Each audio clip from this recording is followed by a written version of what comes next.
Assalamualaikum warahmatullahi wabarakatuh. Eh, para sahabat Quran sekalian, kita akan lanjutkan kajian kita, sharing kita di surat Yusuf, surat ke-12. Hari ini kita sampai di ayat ke-7. Kita akan mengkaji satu ayat, yaitu ayat ke-7. A'udzubillahi minasyaitonirrajim. Bismillahirrahmanirrahim.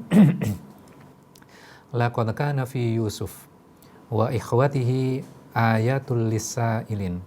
Sungguh ada pada Yusuf dan saudara-saudaranya ayat-ayat Allah atau tanda-tanda lisailin bagi orang-orang yang bertanya.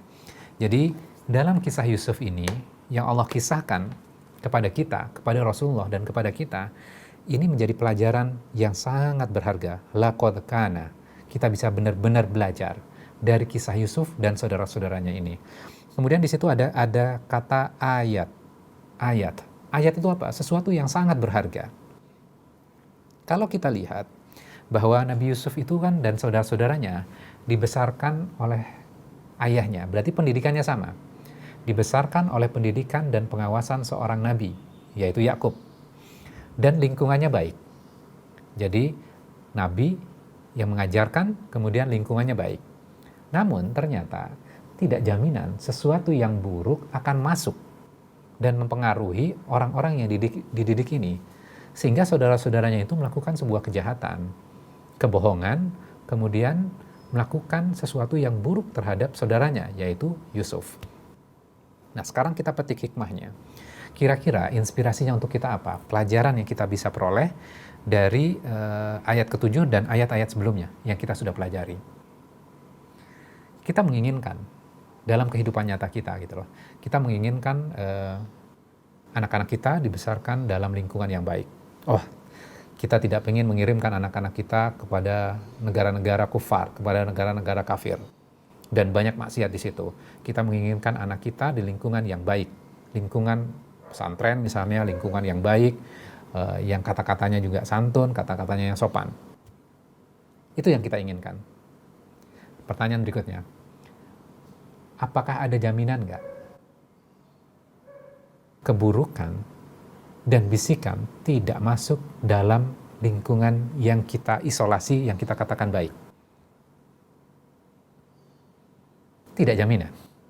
Cuman kan kita berusaha menjadikan sebuah lingkungan yang baik buat pertumbuhan anak kita. Kita pilihkan ustadz-ustadz, kita pilihkan ajaran-ajaran yang baik untuk diajarkan kepada anak-anak kita.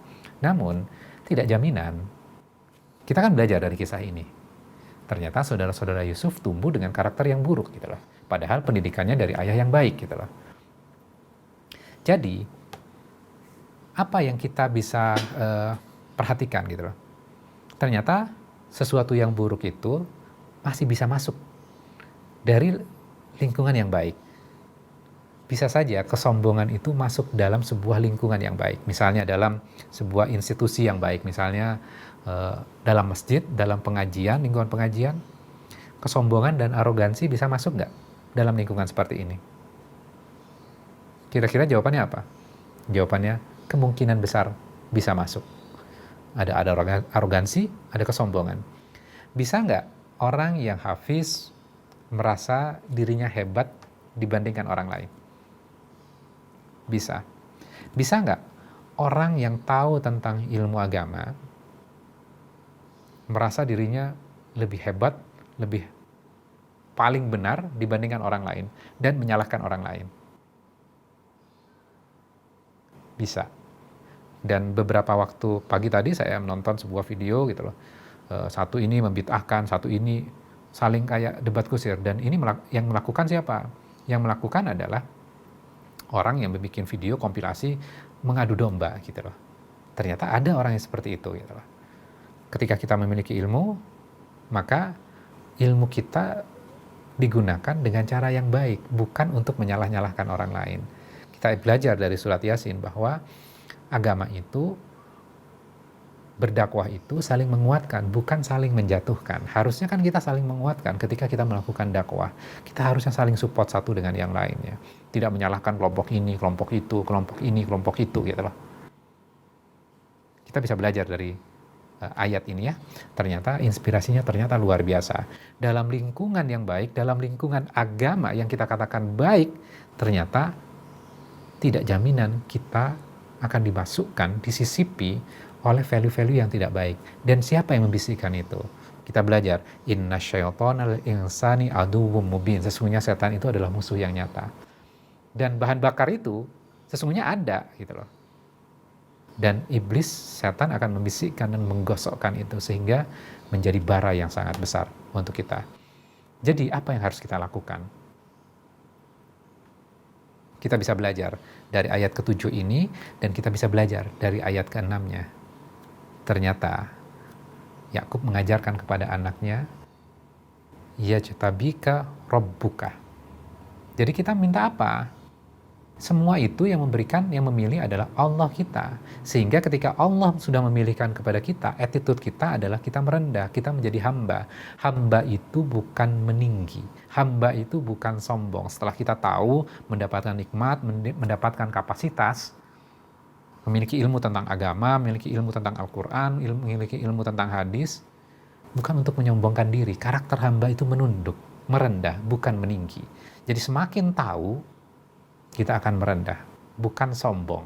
Ya, ini pelajaran yang sangat berarti. Sehingga kita tetap minta kepada Allah. Ya Allah, lingkungannya sudah diusahakan baik. Ya Allah, lindungi kami dari kesombongan. Bahkan terhadap amal ya. Kadang kita sudah beramal, ini, itu, kemudian kita merasa diri kita baik. Maka kita minta lagi kepada Allah, ya Allah tunjukkan jalan yang baik buat aku. Jalan yang lurus. Sehingga aku tidak menjadi orang yang sombong terhadap amal-amalku. Jadi poinnya adalah kita harus meminta perlindungan kepada siapa? Kita minta perlindungan kepada Allah. Bahwa kita berusaha, ya harus kita lakukan.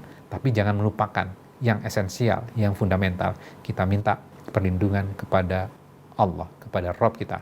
Demikian, mudah-mudahan ini bisa memberikan inspirasi. Wassalamualaikum warahmatullahi wabarakatuh.